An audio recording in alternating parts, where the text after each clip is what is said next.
Omujulizi ow'e19 n'owabiri olwaleero wadde obujulizi bwabwe mu kutemulwa kwa Susan Magara. Bano nga babyakwerinda kubaddeko Sergeant Moses Lwamwenje ne Kopo Omusumba Dennis abalumiriza bamu ku bakwate musango guno okuli Ismail Bukenya ngono balina ekifaananyi kye era nga batambulira kusima okutuuka bamutuukako ewa Kiseka ng'ali mu kunyumyamu ne Abubeka Kyewolwa wabula b'ebyokwerinda bye baali bamukwata ye Kyewolwa n'abalemesa era Ismail Bukenya ye n'asooka n'abaddukako ekyabaviirako okukwatamu Kyewolwa eyabatuusa ku balala. Batunula ku kifaananyi kyaffe tusanga omuntu identifyingako omu tusanga Ismail Bukenya.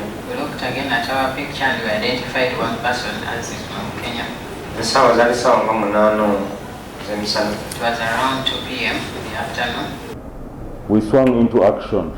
As Buvumbo saw the Noah changing, looking for parking, he wanted to take off. I jumped onto him, wrapped him in my arms, pulled him. I wanted to telling him, get in the car. He yelled. Bano bannamateeka abaabirwa babuuzizza ebibuuzo okugezaako okujungulula obujulizi bwabwe era ng'oludda olwawabya lutegeezezza ng'abantu baabwe bwe batulugunyizibwa ennyo nga bakwatibwa nga basaba kkooti ebayimbule. Omusango guno omulamuzi agwongezaayo okutuusa nga 18 omwezi guno.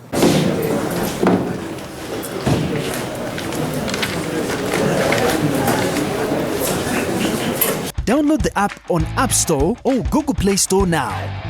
Vision Digital Experience, the future of media.